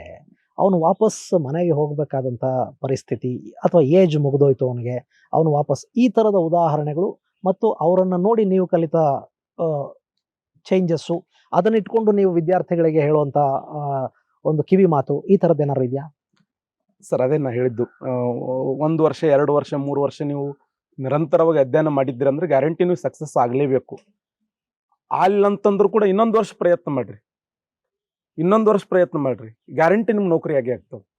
ಸಾಕಷ್ಟು ವಿದ್ಯಾರ್ಥಿಗಳು 1 ಅಟೆಂಪ್ಟ್ ಆಗಿಲ್ಲ, 2ನೇದು 3 4ನೇ ಅಟೆಂಪ್ಟದಲ್ಲಿ ಪಾಸ್ ಆಗಿದ್ದಾರೆ. ಮತ್ತು ಅವ್ರು ಆಲಿಲ್ಲ ಅಂದ್ರೆ ಅವ್ರು ವರ್ಕ್ ಮಾಡಿಲ್ಲ, ಅವ್ರಿಗೆ ಸರಿಯಾದಂಥ ಗೈಡ್ ಇಲ್ಲ, ಒಳ್ಳೆ ಮಾರ್ಗದರ್ಶನ ಇಲ್ಲ. ಏನ್ ಬೇಕು ಅಂದ್ರೆ, ಒಬ್ಬ ಸರ್ಕಾರಿ ನೌಕರಿ ನಾನು ತಗೋಬೇಕು ಅಂತ ಯಾರಾದ್ರೂ ಒಬ್ಬ ಆಸ್ಪಿರೆಂಟ್ ಬಂದ್ರೆ, ಒಬ್ಬ ಆಕಾಂಕ್ಷಿ ಬಂದ್ರೆ, ಅವನಿಗಿರ್ಬೇಕಾದಂತ ಗುಣಲಕ್ಷಣಗಳೇನು? ಅವನಿಗಿರಬೇಕಾಗಿರುವಂತ ಒಬ್ಬ ಇನ್ಸ್ಟ್ರಕ್ಟರ್ ಆಗಿ, ಒಬ್ಬ ಕೋಚ್ ಆಗಿ ನಿಮ್ಮ ಹತ್ರ ಬರುವಂತ ಸ್ಟೂಡೆಂಟ್ ಅಲ್ಲಿ ಏನೇನು ಇರಬೇಕು ಅಂತ ನೀವು ಬಯಸ್ತೀರಿ? ಸರ್, ನನ್ನ ಪ್ರಕಾರ ಅವರು ಏನ್ ನಮ್ಮ ಕೋಚಿಂಗ್ ಸೆಂಟರ್ಗೆ ಬರ್ತಾರಲ್ಲ, ಅದಕ್ಕಿಂತ ಮುಂಚೆ ಬೇಸಿಕ್ ನಾಲೆಜ್ ಅನ್ನು ಚೆನ್ನಾಗಿ ಅರ್ಥ ಮಾಡ್ಕೊಂಡಿರ್ಬೇಕು. ಎಷ್ಟೋ ಜನರಿಗೆ ಶಾತವಾಹನರು, ಕದಂಬರು, ಗಂಗರು, ಬಾದಾಮಿ ಚಾಲುಕ್ಯರು, ವಿಜಯನಗರ ಸಾಮ್ರಾಜ್ಯ, ಈ ಉದಾಹರಣೆ ಮೀಡಿಯಾ ಮಾಸ್ಟರ್ ಎಷ್ಟು ಚೆನ್ನಾಗಿ ನೀವು ಕೆಲವು ಅದ್ಭುತವಾದ ವಿಡಿಯೋಗಳನ್ನು ಕೊಡ್ತೀವಿ. ಇವತ್ತು ಮರಾಠ ಸಾಮ್ರಾಜ್ಯ, ಛತ್ರಪತಿ ಶಿವಾಜಿ ಮಹಾರಾಜ್ ಆಗಿರ್ಬೋದು, ಸಾಂಬಾಜಿ ಆಗಿರ್ಬೋದು, ಸಾಹು ಮಹಾರಾಜ್ ಆಗಿರ್ಬೋದು, ಪೇಶ್ವೆಗಳ ಬಗ್ಗೆ ಈ ತರ ಬೇಸಿಕ್ ನಾಲೆಜ್ ಅವ್ರಿಗೆ ಇಲ್ಲ ಅಂತಂದ್ರೆ, ಈ ಉದಾಹರಣೆ ನಮ್ಗೆ ಕಾಂಪಿಟೇಟಿವ್ ಎಕ್ಸಾಮ್ದ ಫಸ್ಟ್ ಕ್ವಶನ್ ಇದೆ, ಅದು ಏನು ಅನುಕ್ರಮವಾಗಿ ಪೇಶ್ವೆಗಳನ್ನು ಬರೆಯಿರಿ. ಮೊದಲ ಪೇಶ್ವೆ ಯಾರು, ಯಾವ ಪೇಶ್ವೆ ಹಿಂದೂ ಪಾದಶಾಹಿ ನೀತಿ ಅನುಸರಿಸಿದ, ಇವೆಲ್ಲ 9th ಬುಕ್ನಲ್ಲಿ ಅದಾವೆ. ಅದಕ್ಕೆ ಬೇಸಿಕ್ ನಾಲೆಜ್ ನಿಮ್ಗಿಲ್ಲ. ಒಮ್ಮೆ ನಾನು ಕೋಚಿಂಗ್ ಸೆಂಟರ್ದ ಬಂದು ಪವಾಡ ಮಾಡ್ತೀನಿ ಅಂದ್ರೆ ಆಗಲ್ಲ. ಬೇಸಿಕ್ ಒಂದು ಸ್ವಲ್ಪ ಕಾನ್ಸೆಪ್ಟ್ ಅದ್ರ ಬಗ್ಗೆ ಏನ್ರ ಇರ್ಬೇಕಲ್ಲ, ಗಂಧ ಗಾಳಿ ಅದಿಲ್ಲಾರ್ದೆ ನಾನು ಒಮ್ಮೆ UPSC ಪಾಸ್ ಮಾಡ್ತೀನಿ, ಒಮ್ಮೆ ಕ್ವಶನ್ ಟಫ್ ಇದೆ. ಕ್ವಶನ್ ಪೇಪರ್ 2001ರಲ್ಲಿ ಕೇಳುವಂತ ಪ್ರಶ್ನೆಗಳು, 2024ರಲ್ಲಿ ಕೇಳುವ ಪ್ರಶ್ನೆಗಳು ಅಜಗಜಾಂತರ ವ್ಯತ್ಯಾಸ. ಟಿಪ್ಪು ಯಾವ ಕಾರಣಕ್ಕಾಗಿ ಮರಣ ಅಪ್ಪಿದ ಅವಾಗ ಕೇಳ್ತಿದ್ದ, ಈಗ ಒಂದು 5-6 ಲೈನ್ಗಳು ಕೊಡ್ತಾನೆ. 1799 ಮೇ 4ರಂದು ಟಿಪ್ಪು ಸುಲ್ತಾನ್ 4ನೇ ಆಂಗ್ಲೋ ಮೈಸೂರು ಯುದ್ಧದಲ್ಲಿ ಮರಣ ಅಪ್ಪಿದ. ಲಾರ್ಡ್ ವೆಲ್ಲೆಸ್ಲಿ ಇದನ್ನ ಏನು ಅವನ ವಿರುದ್ಧ ಹೋರಾಟವನ್ನ ಮಾಡಿದ. ಆಮೇಲೆ 4ನೇ ಆಂಗ್ಲೋ ಮೈಸೂರು ಯುದ್ಧದ ನಂತರ ಮುಮ್ಮಡಿ ಕೃಷ್ಣರಾಜ ಒಡೆಯರು ಮೈಸೂರಿನ ಒಡೆಯರಾದರು. ಅಲ್ಲಿ ಶ್ರೀರಂಗಪಟ್ಟಣ ಒಪ್ಪಂದ ಇತ್ತು. ಆ ಸಮಯದಲ್ಲಿ ಮೈಸೂರು 4 ಭಾಗಗಳನ್ನಾಗಿ ಮಾಡಲಾಯಿತು. 5ನೇದ್ದು ಮೈಸೂರಿನ ಪ್ರಥಮ ಬ್ರಿಟಿಷ್ ರೆಸಿಡೆನ್ಸಿಯಾಗಿ ಸರ್ ಬ್ಯಾರಿ ಕ್ಲೋಸ್ ಆಯ್ಕೆಯಾದಂತ ಕೊಟ್ಟು, ಮತ್ತ ಹೇಳಿಕೆ 1 ಸರಿಯಾಗಿದೆ, ಹೇಳಿಕೆ 2 ಸರಿಯಾಗಿದೆ, ಮೇಲಿನ ಹೇಳಿಕೆ 3 ಸರಿಯಾಗಿವೆ, 4 ಸರಿಯಾಗಿವೆ. ಈ ತರ ಟಫ್ ಕ್ವಶನ್ಗಳು IQ ಟೆಸ್ಟ್. ಮತ್ತೆ ಅದಕ್ಕೆ ಈ ಕಾಂಪಿಟೇಟಿವ್ ಎಕ್ಸಾಮ್ ನೀವು ಅದಕ್ಕೆ ದೇಹವನ್ನ ದಂಡಿಸದೆ, ಮಾಯವನ್ನ ಖಂಡಿಸದೆ, ಉಂಡುಂಡು ಸ್ವರ್ಗಕ್ಕೆ ಹೋದರೆ ಸ್ವರ್ಗವನ್ನು ಬಂಟ ನಾಳುವನ ಸರ್ವಜ್ಞ. ನನ್ನ ಪ್ರಕಾರ ಈ ಕಾಂಪಿಟೇಟಿವ್ ಎಕ್ಸಾಮ್ ಅಂತಂದ್ರೆ ಆಳವಾದ ಜ್ಞಾನ ಮತ್ತೆ ಹಾರ್ಡ್ ವರ್ಕ್ ಮಾಡಬೇಕು, ತ್ಯಾಗ ಮಾಡ್ಲಕ್ ರೆಡಿ ಇರಬೇಕು. ಆದ್ರೆ ಈ ಇತ್ತೀಚೆಗಂತೂ ಈ ಸೋಷಿಯಲ್ ಮೀಡಿಯಾ ಬಂದ ಮೇಲೆ ಸಾಕಷ್ಟು ಮೈಂಡ್ ಡೈವರ್ಟ್ ಆಗೋದು. ಯಾಕೆ ಸಕ್ಸಸ್ ಆಗಲ್ಲ ಅಂದ್ರೆ ಇದೇ ಉದ್ದೇಶ. ನಮ್ಮನ್ನು ನಾವು ನಿಯಂತ್ರಣ ಮಾಡ್ಕೊಳ್ಳಿಲ್ಲ ಅಂತಂದ್ರೆ ಇಲ್ಲಿ ಸಕ್ಸಸ್ ಆಗಲ್ಲ. ಇದು ಬಹಳ ಗಟ್ಟಿಯಾಗಿರುವಂಥದ್ದು. ಈ ಒಂದು ಅಭ್ಯರ್ಥಿ ಯಾವುದೋ ಒಂದು ಕಾಂಪಿಟೇಟಿವ್ ಎಕ್ಸಾಮ್ಸ್ಗೆ ಪ್ರಿಪೇರ್ ಆಗ್ತಾ ಇದ್ದಾನೆ, ಅಥವಾ ಒಂದು ಸರ್ಕಾರಿ ನೌಕರಿಯನ್ನು ತಗೋಬೇಕು ಅಂತ ಅನ್ಕೊಂಡ್ರೆ, ಅವನು ಕೋಚಿಂಗ್ಗೆ ಖರ್ಚು ಮಾಡುವಷ್ಟು ಹಣ ಎಷ್ಟು ಹಣ ಅವನು ಕೋಚಿಂಗ್ ಖರ್ಚು ಮಾಡ್ತಾನೆ ಸರ್? ಎಷ್ಟು ಸಮಯವನ್ನ ಅವನು ಅದಕ್ಕೆ ಕೊಡ್ಬೇಕಾಗತ್ತೆ? ಅಂದ್ರೆ ಅವನ ಅಧ್ಯಯನಕ್ಕೆ, ಅವನ ಇದಕ್ಕೆ ಎಷ್ಟು ಸಮಯನ ಕೊಡ್ಬೇಕಾಗತ್ತೆ? ಒಂದು ದಿನದಲ್ಲಿ ಎಷ್ಟು ಅವರನ್ನು ಅವನು ಕೊಡಬೇಕು? ಜೊತೆಗೆ ಅವನು ಯಾವ್ಯಾವ ಥರದ ತಯಾರಿಗಳನ್ನ ಅವನು ಮಾಡ್ಕೋತಾ ಹೋಗ್ಬೇಕು? ಸರ್, ಒಳ್ಳೆ ಪ್ರಶ್ನೆ ಸರ್ ಇದು. ನಾ ಬೇರೆ ಕೋಚಿಂಗ್ ಸೆಂಟರ್ ಬಗ್ಗೆ ಮಾತಾಡಂಗಿಲ್ಲ. ನಂದು SB ವಿಲ್ಡಮ್ ಸಂಸ್ಥೆ ವಿಜಯಪುರ ಅಥವಾ ಧಾರವಾಡಕ್ಕೆ ಬಂದ್ರೆ ಸರಿ ಸುಮಾರು 4 ತಿಂಗಳ ಕೋಚಿಂಗ್ ಇರ್ತದೆ ಸರ್. ಬರೀ 4 ತಿಂಗಳೇ? 4 ತಿಂಗಳು ಸರ್. ಓಕೆ, 4 ತಿಂಗಳು ಕೋಚಿಂಗ್ ಇರ್ತದೆ ರೀ. ಮಾರ್ನಿಂಗ್ ನಾವು 7 ಗಂಟೆಗೆ ಪ್ರಾರಂಭ ಮಾಡಿದೇವೆ ಅಂದ್ರೆ ರಾತ್ರಿ 8 ತನೂ ಕ್ಲಾಸ್ ಇರ್ತದೆ. ಟೋಟಲ್ 17 ಸಬ್ಜೆಕ್ಟ್ ಹೇಳಿಸ್ತೀವಿ ಸರ್. ಅಂದ್ರೆ 17 ಸಬ್ಜೆಕ್ಟ್ದಲ್ಲಿ ಇತಿಹಾಸದಲ್ಲಿ ಪ್ರಾಚೀನ, ಮಧ್ಯಯುಗೀನ, ಆಧುನಿಕ ಕರ್ನಾಟಕ, ಹ್ಮ್. ಆಮೇಲೆ geography, world geography, Karnataka geography, physical geography, Indian geography, hmm. ಮತ್ತೆ ಎಕನಾಮಿಕ್ ಸಬ್ಜೆಕ್ಟ್ ಅಲ್ಲಿ Karnataka economic survey, hmm. Indian economic survey, ಮತ್ತೆ ಬೇಸಿಕ್ ಎಕನಾಮಿಕ್ಸ್, ಭಾರತದ ಸಂವಿಧಾನ, hmm. Chemistry, biology, physics, ecology, environment, science and technology, hmm. Kannada subject ಹೇಳಿಸ್ತೀವಿ, English grammar ಹೇಳಿಸ್ತೀವಿ, essay writing ಹೇಳಿಸ್ತೀವಿ, precis ಹೇಳಿಸ್ತೀವಿ. Okay. ಒಬ್ಬ ವ್ಯಕ್ತಿ ನಮ್ಮಲ್ಲಿ ಬಂದ ಅಂತಂದ್ರೆ ಅವ ಬೇರೆ ಬೇರೆ ಒಂದೇ ಅಲ್ಲ, ಬೇರೆ ಬೇರೆ ಯಾವ ಕರ್ನಾಟಕ ಸರ್ಕಾರ ಯಾವ ಕರಿತಾವ್ರಲ್ಲ ಅವೆಲ್ಲವೂ ಕೂಡ ನಾವು ಪ್ರಿಪರೇಷನ್ ಮಾಡ್ತೀವಿ. ಯಾಕಂದ್ರೆ ಗ್ರೂಪ್ ಸಿ ಇದೆ, FD ಇದೆ, SD ಇದೆ, PSI ಇದೆ, KS ಇದೆ, ಅವು ಏನೇನು ಬೇಕೋ ಎಲ್ಲವುಗಳನ್ನು ಹೇಳ್ಕೊಡ್ತೀವಿ.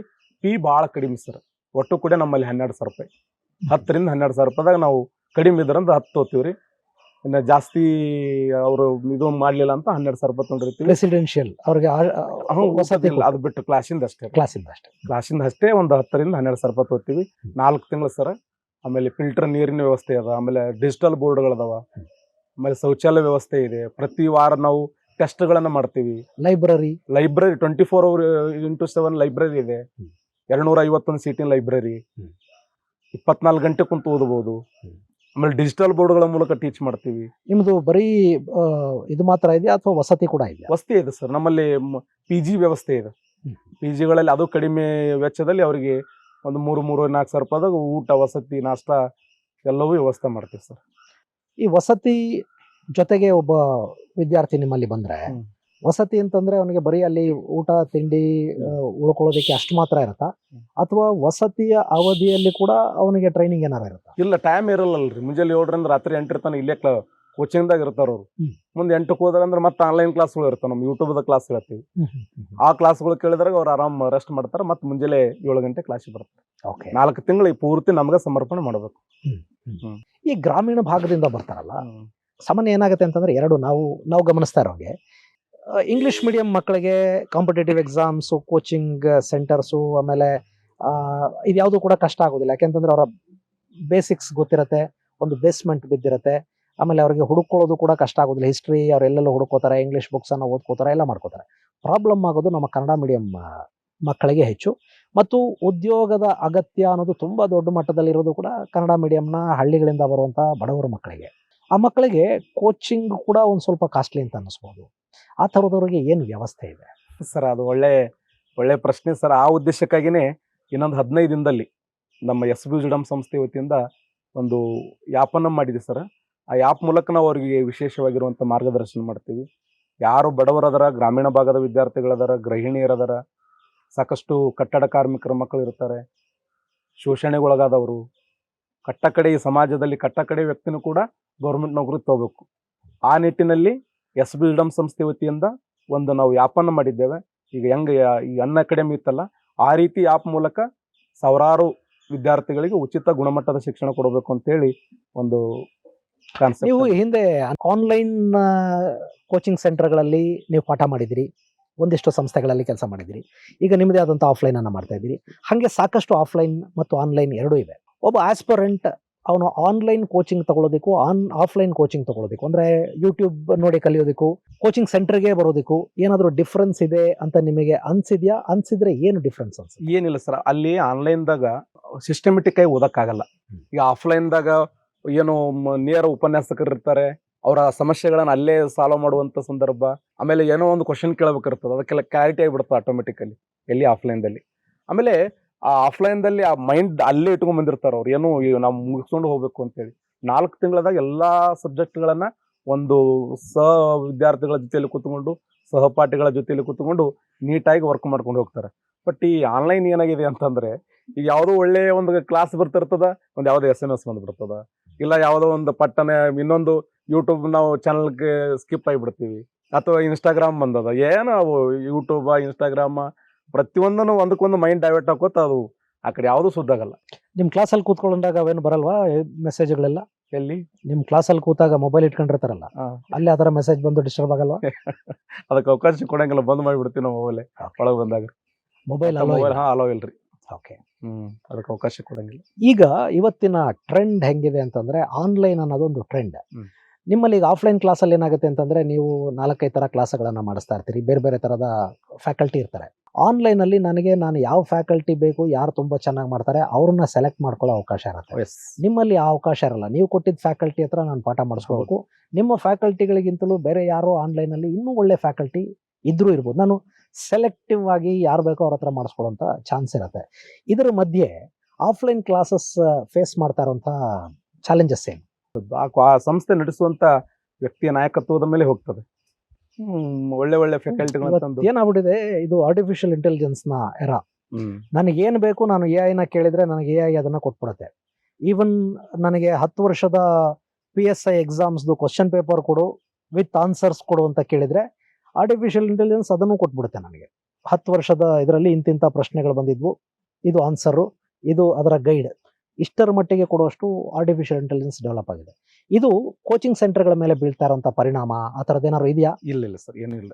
ಈಗ ಯಾಕಂದ್ರೆ ಹುಡುಗನಿಗೆ ಬೇಸಿಕ್ ನಾಲೆಜ್ ಬೇಕಾಗ್ತಲ್ಲ, ಬೇಸಿಕ್ ನಾಲೆಜ್ ಕೊಡುವುದರಿಂದ ನಾವು ಅದಕ್ಕೆ ಇದಕ್ಕೇನು ಸಂಬಂಧ ಪಡಂಗಿಲ್ಲ.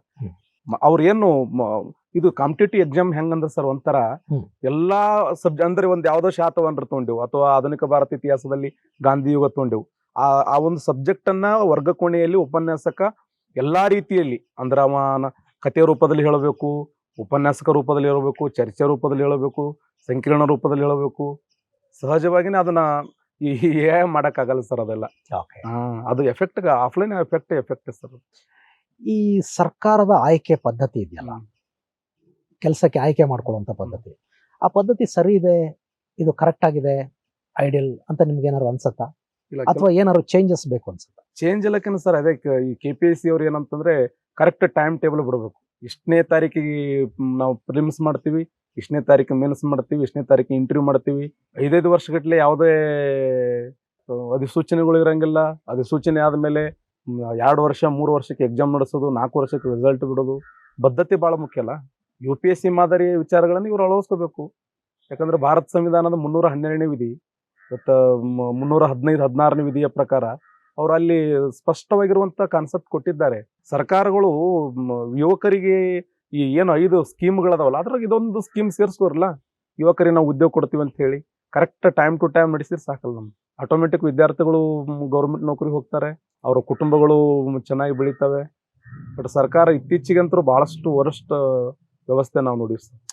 ಈ ಫ್ಯೂಚರಲ್ಲಿ, ಭವಿಷ್ಯದಲ್ಲಿ ಖಾಸಗಿ ಕಂಪನಿಗಳ ಉದ್ಯೋಗಗಳಿಗೆ ಕೂಡ ಒಂದು ಕೋಚಿಂಗ್ ಸೆಂಟರ್ ಬೇಕು ಅಂತ ನಿಮ್ಗೆ ಏನಾದ್ರು ಅನ್ನಿಸ್ತಾ ಇದೆಯಾ? ಬೇಕು ಸರ್, ಅಲ್ಲಿ ಸ್ಕಿಲ್ ಇಂಪಾರ್ಟೆಂಟ್ ಅಲ್ಲ, ಸ್ಕಿಲ್ ಸಲುವಾಗಿರ್ಬೇಕಾಗ್ತದೆ. ಯಾಕಂದ್ರೆ ಈ ವ್ಯಕ್ತಿ ನಾವು ಆ ಗೌರ್ಮೆಂಟ್ ಅಂಶ ಅಂತ ಯಾರು ಹೊರಗೆ ಬಂದೇವ್ ಸರ್, ಈಗ 10 ಪಟ್ಟ ಬೆಳಿಬೋದು ನಾವು.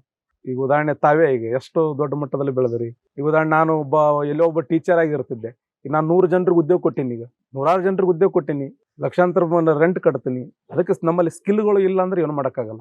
ನಿಮ್ಮ ಇಷ್ಟು ವರ್ಷದ ಕೋಚಿಂಗ್ ಜರ್ನಿ ಒಳಗೆ ನಿಮಗೆ ತುಂಬಾ ಒಂಥರ ಹಾರ್ಟ್ ಟಚ್ ಆಗಿದ್ದಂಥ ಘಟನೆ ಯಾವುದೋ ಒಂದು ತುಂಬಾ ನಿರಾಸೆ ಒಳಗಂತ ಬಂದಂಥ ವಿದ್ಯಾರ್ಥಿಗೆ ಕೆಲಸ ಕೊಡಿಸ್ಬಿಟ್ಟು ಅವನ ಬದುಕು ಉದ್ಧಾರ ಆಗ್ಬಿಡ್ತು, ಅಥವಾ ಇನ್ಯಾರು ತುಂಬ ನಿಮ್ಮಿಂದ ಅವನ ಎಬಿಲಿಟಿಯನ್ನು ಜಾಸ್ತಿ ಮಾಡಿಕೊಂಡು ಎಫರ್ಟ್ಸನ್ನು ಜಾಸ್ತಿ ಮಾಡಿ ಅವನ ಕೆಲಸ ಗಿಟ್ಟಿಸ್ಕೊಂಡ, ಅವನ ಬದುಕು ಬದಲಾಗಿ ಹೋಯ್ತು, ನಿಮ್ಮಿಂದ ಅವನು ಇನ್ನೊಂದಿಷ್ಟು ಜನರ ಬದುಕನ್ನು ಬದಲಾಯಿಸ್ತಾ ಇದ್ದಾನೆ. ಈ ಥರದ ಒಂದು ವಿಶೇಷವಾದಂಥ ಅನುಭವ, ವಿಶೇಷವಾದ ಇನ್ಸಿಡೆಂಟ್ ಏನಾರು ಇದೆಯಾ? ಸಾಕಷ್ಟು ಅದಾವ ಸರ್. ಒಂದೆರಡು ಹೇಳಿ.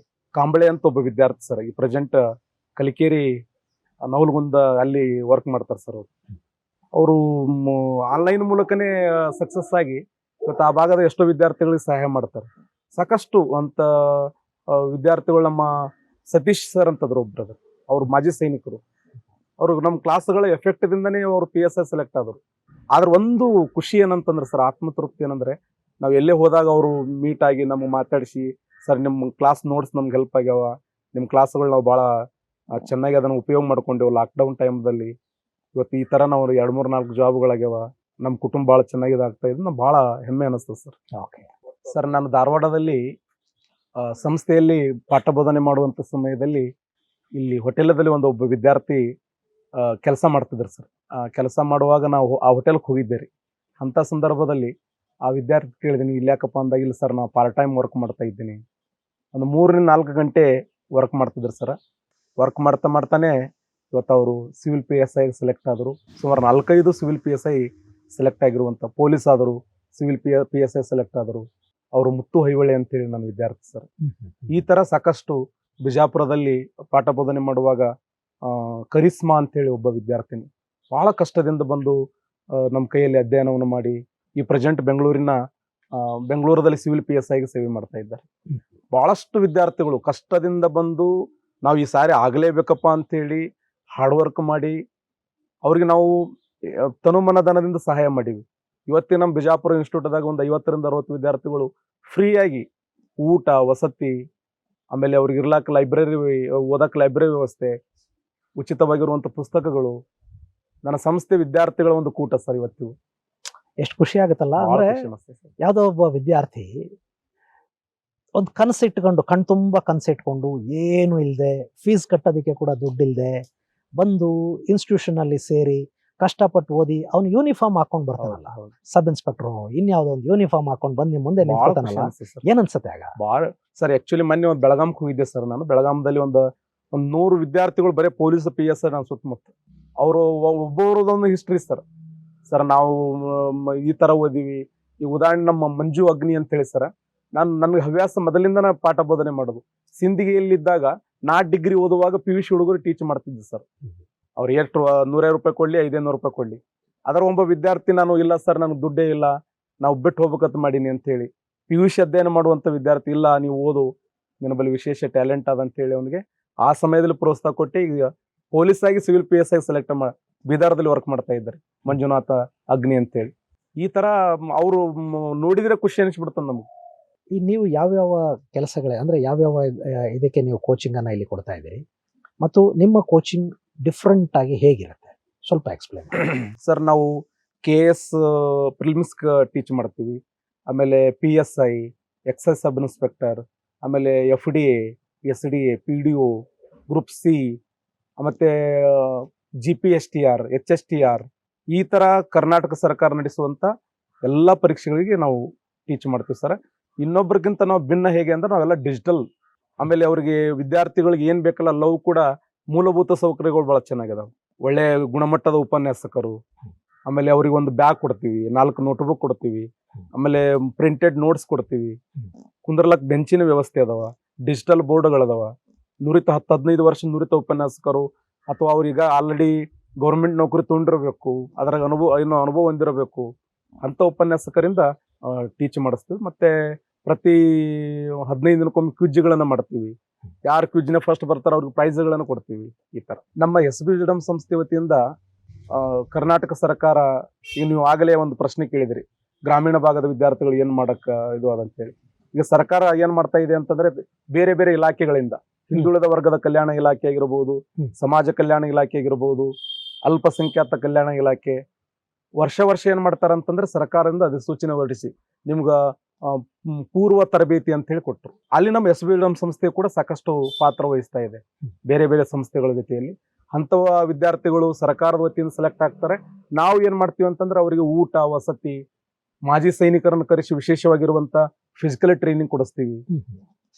ಅಲ್ಲೇ ಅವ್ರನ್ನ ನಮ್ಮ ಇನ್ಸ್ಟಿಟ್ಯೂಟ್ದಲ್ಲಿ ಇದ್ದುಕೊಂಡು ಮಾರ್ಗದರ್ಶನ ಮಾಡ್ತೀವಿ. ಅದು ಕೂಡ ಬಹಳ ಎಫೆಕ್ಟಿವ್ ಮತ್ತು ಪರಿಣಾಮಕಾರಿಯಾಗಿ ಸಕ್ಸಸ್ ಅನ್ನು ಕಂಡಿದ್ದ ನಾವು ಹೇಳ್ತೀವಿ. ಯಾರ್ಯಾರಿಗಿದೆ ಇದು? SC ST ಮತ್ತು ಅಲ್ಪಸಂಖ್ಯಾತ? ಹೌದು, SC ST, ಅಲ್ಪಸಂಖ್ಯಾತ, ಹಿಂದುಳಿದ ವರ್ಗದ OBC ಗೆ ಕೂಡ ಸಬ್ ಇನ್ಸ್ಪೆಕ್ಟರ್ ಮಾತ್ರನಾ ಅಥವಾ ಬೇರೆ ಎಲ್ಲ ಇದರಲ್ಲೂ ಕೂಡ? ಬೇರೆ ಬೇರೆ ಕೊಡಬಹುದು ಸರ್. ಅವ್ರು ಸರ್ಕಾರ ಏನ್ ವಿಚಾರ ಮಾಡ್ತಾರ ಅದಕ್ಕೆ. ಅಲ್ಲ, ನಾರ್ಮಲಿ ಯಾವ್ಯಾವ್ದಕ್ಕೆ ಆ ತರದ? PSI ಕೊಟ್ರ ಸರ್, ಪೊಲೀಸ್ ಕೊಟ್ರ, ಓಕೆ, ಗ್ರೂಪ್ C ಕೊಟ್ರ, ಈ ತರ. KS ಅದಕ್ಕೆಲ್ಲ ಕೊಡ್ತಾ ಇಲ್ಲ? KS ಅದಕ್ಕಾಗಿ ಸಪರೇಟ್ KS ಇದ್ ಮಾಡ್ತಾರ ಸರ್. ಪ್ರತಿ ವರ್ಷ ಬೇರೆ ಬೇರೆ ಸಂಸ್ಥೆಗಳನ್ನ ಆಯ್ಕೆ ಮಾಡಿಕೊಂಡು ಅಲ್ಲಿ 6 ತಿಂಗಳವರೆಗೆ KS, ಅಲ್ಲಿ ಊಟದ ವ್ಯವಸ್ಥೆ ಇರಂಗಿಲ್ಲ, ಟ್ರೈನಿಂಗ್ ಇರಂಗಿಲ್ಲ, ಅಲ್ಲಿ ಬರೀ ಪಾಠ ಅಷ್ಟೇ, ಪಾಠ ಬುಕ್ ಕೊಡ್ತಾರೆ. ಈಗ ಸದ್ಯಕ್ಕೆ ಹೆಂಗಿದೆ ಪರಿಸ್ಥಿತಿ ಅಂತಂದ್ರೆ, UPSC ಅಂತ ಅಂದ ಕೂಡಲೇ ನಮಗೆ north Indian students, north Indian ಜನ UPSC ಪಾಸ್ ಮಾಡಿ ಸಾಕಷ್ಟು ಜನ IAS IPS ಇದನ್ನೇ ನೋಡ್ತೀವಿ. ಬಿಹಾರ್, ಉತ್ತರ ಪ್ರದೇಶ್, ಹಿಮಾಚಲ್ ಪ್ರದೇಶ್ ಈ ಥರದಿಂದ ಬರ್ತಾ ಇರೋರು ಜಾಸ್ತಿ ಇದ್ದಾರೆ. ನಮ್ಮಲ್ಲಿ ಶಾಲಾ ಮಟ್ಟದಲ್ಲಿ ವಿದ್ಯಾರ್ಥಿಗಳಿಗೆ UPSC, KPSC ಮತ್ತು ಬೇರೆ ಬೇರೆ ಕಾಂಪಿಟೇಟಿವ್ ಎಕ್ಸಾಮ್ಸ್ ರಿಲೇಟೆಡ್ ಇದನ್ನು ಹೇಗೆ ಮಕ್ಕಳನ್ನು ಮೋಟಿವೇಟ್ ಮಾಡಬೇಕು, ನಿಮ್ಮ ಕಲ್ಪನೆಯಲ್ಲಿ ಮುಂದಿನ ಜನರೇಷನ್ ಮಕ್ಕಳನ್ನ ಶಾಲಾ ಮಟ್ಟದಿಂದಲೇ ರೆಡಿ ಮಾಡಬೇಕಾಗಿರೋದು ಎಲ್ಲಿ ಮತ್ತು ಹೇಗೆ? ಸರ್, ವರ್ಗಕೋಣೆಯಲ್ಲಿ ಶಿಕ್ಷಕರಾದವರು ಅವರಿಂದನೇ ಅದು ಪ್ರೇರಣೆ. ಅದಕ್ಕೆ 1964 ಕೊಠಾರಿ ಆಯೋಗ ಒಂದು ಮಾತು ಹೇಳ್ತದೆ, ಭಾರತ ದೇಶದ ನಿಜವಾದ ಶಿಕ್ಷಣ ನಿರ್ಮಾಣ ಆಗ್ತಾ ಇರೋದು ವರ್ಗಕೋಣೆಯ 4 ಗೋಡೆಗಳ ಮಧ್ಯೆ. ಮಕ್ಕಳು ಭತ್ತ ತುಂಬುವ ಚೀಲಗಳಾಗಬಾರ್ದು, ಭತ್ತ ಬೆಳೆಯುವ ಗದ್ದೆಗಳಾಗಬೇಕು. ಆ ನಿಟ್ಟಿನಲ್ಲಿ ಆ ಶಾಲೆಯಲ್ಲಿರುವಂಥ ಉಪನ್ಯಾಸಕರು, ಶಿಕ್ಷಕರು ಆ ವಿದ್ಯಾರ್ಥಿಗಳಲ್ಲಿ ಬೇರೆ ಬೇರೆ ಅಧಿಕಾರಿಗಳ ಒಂದು ಮಾಹಿತಿ, ಆ ಭಾಗದಲ್ಲಿ ಎಸ್ ಪಿಗಳು, ಡಿ ಸಿಗಳು, PSIಗಳು, ತಹಶೀಲ್ದಾರ್ಗಳು ಅವರನ್ನು ಕರೆಸಿ ಇಲ್ಲಿ ಈ ಥರ ನೀವು ಆಗ್ಬೋದಪ್ಪ ಓದ್ರಿ ಅಂತೇಳಿ ಅಲ್ಲಿಂದನೇ ಮೋಟಿವೇಶನ್ ಮಾಡ್ತಾ ಹೋದಾಗ ಆ ವಿದ್ಯಾರ್ಥಿಯಲ್ಲಿ ಕಾಂಪಿಟೇಟಿವ್ ಗುಣ ಬಂದೇ ಬರ್ತದೆ.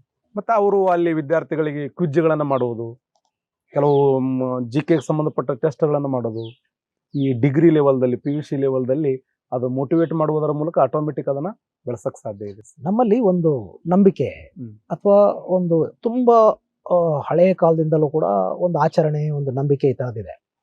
ಏನದು ಅಂತಂದರೆ, ನಾನು ಪದೇ ಪದೇ ಏನನ್ನು ಅಂದ್ಕೋತಾ ಹೋಗ್ತೀನಿ, ಪದೇ ಪದೇ ಏನನ್ನು ನನ್ನ ಕಣ್ಣಲ್ಲಿ ನೋಡ್ತಾ ಇರ್ತೀನಿ, ನಾನು ಏನು ಬೇಕು ಏನು ಬೇಕು ಏನು ಬೇಕು ಅಂತ ಅಂದ್ಕೋತಾ ಇರ್ತೀನಿ, ನನಗೆ ಅದು ಸಿಗತ್ತೆ ಅಂತ. ನಮ್ಮಲ್ಲಿ ಈ ಪೂಜೆ ಮಾಡೋ ಪದ್ಧತಿಗಳಿವೆ ನೋಡಿ. ಕರೆಕ್ಟ್. ಈ ಲಕ್ಷ್ಮಿ ಫೋಟೋ ಇಟ್ಟಿರ್ತಾರೆ. ಲಕ್ಷ್ಮಿ ಫೋಟೋ ಅಂತಂದ ತಕ್ಷಣ ಹೆಂಗಂದ್ರಂಗೆ ಇರುವಂಥ ಫೋಟೋ ಅಥವಾ ಹೆಂಗಂದ್ರಂಗೆ ಇರುವಂಥ ಹೆಣ್ಮಗಳ ಚಿತ್ರ ಇರಲ್ಲ. ಅದು ತುಂಬ ಸುಂದರವಾಗಿರುವಂಥ, ಒಳ್ಳೆ ಬಟ್ಟೆ ಹಾಕೊಂಡಿರುವಂಥ, ಹಿಂಗೆ ಕೂತ್ರೆ ಕೈಯಿಂದ ಬಂಗಾರದ ನಾಣ್ಯಗಳು ಉದುರ್ತಾ ಇರುವಂಥ, ಒಳ್ಳೆ ಒಡವೆ ಹಾಕೊಂಡಿರುವಂಥ. ಯಾಕೆ ಹಾಗೆ ಅಂತಂದರೆ, ಅದನ್ನು ನೋಡ್ತಾ ನೋಡ್ತಾ ನೋಡ್ತಾ ನನಗೆ ಆ ದುಡ್ಡಿನ ಬಗ್ಗೆ ಮತ್ತು ಆ ದುಡ್ಡು ನನಗೆ ಬೇಕು ಅನ್ನುವಂಥ ಆಸೆ, ಆ ಇಚ್ಛೆ ಮತ್ತು ಅದು ನನ್ನ ಹತ್ರ ಸೇರ್ಕೊಳ್ಳಿ ಮತ್ತು ಸೇರ್ಕೊಳ್ಳುತ್ತೆ ಅನ್ನೋ ನಂಬಿಕೆ. ಈ ಕಾಂಪಿಟೇಟಿವ್ ಎಕ್ಸಾಮ್ಸಲ್ಲಿ ಯಾರೋ ಒಬ್ಬ ಸಬ್ ಇನ್ಸ್ಪೆಕ್ಟರ್ ಆಗಬೇಕು ಅಂದ್ಕೊಂಡಿರ್ತಾನೆ, ಇನ್ಯಾರೋ ಒಬ್ಬ ನಾನು KS ಮಾಡಬೇಕು ಅಂತ ಅಂದ್ಕೊಂಡಿರ್ತಾನೆ. ಅವನಿಗೆ ಈ ಥರದ ಮೋಟಿವೇಶನ್ನು, ಈ ಥರದ್ದು ಏನಾದ್ರು ನಿಮ್ಮ ಕಡೆಯಿಂದ ಆಗತ್ತಾ? ಅವನ ಮನಸ್ಸನ್ನು ಅಲ್ಲಿ ನನಗಿದು ಬೇಕೇ ಬೇಕು, ನಾನಿದು ಮಾಡಲೇಬೇಕು, ಇದಿಲ್ಲದೆ ಇದ್ರೆ ನನಗೆ ಜೀವನ ಇಲ್ಲ, ಈ ಥರದೊಂದು ಬಲವಾದ ಒಂದು ಆಸೆ ಮತ್ತು ಬಲವಾದ ಒಂದು ಇಚ್ಛಾಶಕ್ತಿ ಏನು ಮಾಡ್ತೀರಿ ಅದಕ್ಕೆ? ಏನಿಲ್ಲ ಸರ್, ಅವರಲ್ಲಿ ಆ ಕಿಚ್ಚಿರ್ಬೇಕು, ನಾ ಆಗಲೇಬೇಕು, ಮಾಡಲೇಬೇಕು. ಒಂದು ಕ್ಷಣ ಅವರ ತಂದೆ ತಾಯಿಯ ಮುಖ, ಅವ್ರು ನಡೆದು ಬಂದ ದಾರಿ, ಅವರ ಫ್ಯಾಮ್ಲಿ, ಅವ್ರಿಗೆ ಆಗಿರುವಂಥ ಅವಮಾನಗಳು, ಆಮೇಲೆ ಈಗಾಗಲೇ ಅಚೀವ್ಮೆಂಟ್ ಮಾಡಿರ್ತಕ್ಕಂಥ ವ್ಯಕ್ತಿಗಳ ಜೀವನ ಚರಿತ್ರೆ, ಈಗ ಉದಾಹರಣೆ APJ ಅಬ್ದುಲ್ ಕಲಾಂ ಅವರ ಸಾಧನೆ, ಸ್ವಾಮಿ ವಿವೇಕಾನಂದರ ವಿಚಾರಗಳು, ಡಾಕ್ಟರ್ ಬಾಬಾ ಸಾಹೇಬ್ ಅಂಬೇಡ್ಕರ್ ಅವ್ರ ಜೀವಂತ ಸಾಕ್ಷಿ. ಏನಾದರೂ ಜೀವನದಲ್ಲಿ ಯಾಕಂದರೆ ಸಾಧನೆ ಮಾಡದೆ ಸತ್ತರೆ ಸಾವಿಗೆ ಅವಮಾನ, ಸಾಧನೆ ಮಾಡಲಿಲ್ಲ ಅಂದ್ರೆ ಏನೋ ಉಪಯೋಗ ಇಲ್ಲಲ್ಲ. ಬರ್ಕೋಬೇಕು ನೀವು ಪ್ರತಿದಿನ. ನಾನು ಒಂದು ಹಾಳಿಯಲ್ಲಿ ನಮ್ಮ ಗುರುಗಳು ಹೇಳ್ಕೊಡ್ತಿದ್ರು, ನಾನು KS ಆಗ್ತೀನಿ, KS ಆಗ್ತೀನಿ, KS ಆಗ್ತೀನಿ ಅಂತೇಳಿ. ಆ ಮನಸ್ಸುಗಳು ನಮ್ಮಲ್ಲಿ, ಗೆಲ್ಲುವ ಮನಸ್ಸು ಗೆಲ್ಲುತ್ತದೆ, ಸೋಲುವ ಮನಸ್ಸು ಸೋಲುತ್ತದೆ. ಆ ಮನಸ್ಸು ನಮ್ಮಲ್ಲಿ ಬರಬೇಕದು. ಅಂತರಂಗದಿಂದ ಬರುವಂಥ ಆ ಶಕ್ತಿ ಇದೆಯಲ್ಲ, ಅದಕ್ಕಿಂತ ಈ ಪ್ರಪಂಚದಲ್ಲಿ ಯಾವುದು ದೊಡ್ಡದಲ್ಲ. Self motivation is very important. ಒಮ್ಮೆ ನಿನ್ನ ವೀಣೆಯನ್ನು ನುಡಿಸಲಾರೆಯ, ಸುಮ್ಮನಿರುವ ತಂತಿಯನ್ನು ಮೀಟಲಾರೆಯ. ಒಮ್ಮೆ ನಮ್ಮಲ್ಲಿ ಸ್ಪಾರ್ಕ್ ಸ್ಟಾರ್ಟ್ ಆಗಿಬಿಟ್ರೆ ಆಟೋಮೆಟಿಕ್ ಅದು ಗುರಿ ಮುಟ್ಟುವವರೆಗೆ ನಾವು ಮುನ್ನುಗ್ಗಬೇಕು. ಸೊ ನಿಮ್ಮ ನೆಕ್ಸ್ಟ್ ಮುಂದಿನ ಗುರಿ ಏನು? ನನ್ನ ಮುಂದಿನ ಗುರಿ, ಇವತ್ತೇನು ಭಾರತ ಸಂವಿಧಾನದ 21A ವಿಧಿಯಲ್ಲಿ 6 ರಿಂದ 14 ವರ್ಷದ ಮಕ್ಕಳಿಗೆ ಉಚಿತ ಮತ್ತು ಕಡ್ಡಾಯ ಶಿಕ್ಷಣ ಅಂತಿದೆ. ಆದ್ರೆ ನನ್ನ ಗುರಿ, ನಮ್ಮ ಆ್ಯಪ್ ಮೂಲಕ ನನಗೆ ಇನ್ನೂ ದೇವರ ಶಕ್ತಿ ಕೊಡಲಿ, ಆರ್ಥಿಕವಾಗಿ ಶಕ್ತಿ ಕೊಟ್ಟರೆ ನಮ್ಮ ಸಂಸ್ಥೆಗಳಲ್ಲಿ ಉಚಿತವಾಗಿರುವಂಥ ಪಾಠ ಬೋಧನೆ ಮಾಡ್ಬೇಕಂತೇಳಿ ಇಡೀ ಕರ್ನಾಟಕ ರಾಜ್ಯದ ಏನು ಶಿಕ್ಷಣದಿಂದ ವಂಚಿತರಾಗಿರುವಂಥ ವಿದ್ಯಾರ್ಥಿಗಳಿದ್ದಾರೆ, ನಮ್ಮ SBJM ಸಂಸ್ಥೆ ಅಡಿಯಲ್ಲಿ ಡಿಗ್ರಿ ಕಾಲೇಜ್ ಓಪನ್ ಮಾಡಬೇಕು, PU ಕಾಲೇಜ್ ಓಪನ್ ಮಾಡಬೇಕು, ಒಳ್ಳೆ ಗುಣಮಟ್ಟದ UPSC ಮಾದರಿ ಕೋಚಿಂಗ್ ಕೊಡಬೇಕು ಅನ್ನುವಂಥದ್ದು. ಯಾರು ನೊಂದವರು, ಬಡವರು, ನಮ್ಗೆ ಆಗಲ್ಲ ಶಿಕ್ಷಣ, ನಮ್ಗೆ ಪಡೆಯೋಕ್ಕಾಗಲ್ಲ ಅಂತ ವಿದ್ಯಾರ್ಥಿಗಳಿಗೆ ಶಿಕ್ಷಣ ಕೊಡಬೇಕು ಅನ್ನೋದೇ ನಮ್ಮ ಗುರಿ ಉದ್ದೇಶ. ಯಾಕಂದ್ರೆ ನಾನು ಗ್ರಾಮೀಣ ಮಟ್ಟದಿಂದ ಬೆಳೆದು ಬಂದವು, ಒಂದು ಸಣ್ಣ ಬಡ ಕುಟುಂಬದಿಂದ ಬೆಳೆದು ಬಂದವು. ಆ ಕಷ್ಟ ನನಗೆ ಗೊತ್ತು. ನಮ್ಮ ತಂದೆ ತಾಯಿ ಶಾಲೆನೇ ಕಲ್ತಿಲ್ಲ, ಅಂಥ ಹಳ್ಳಿಯಿಂದ ಬಂದವು ನಾನು.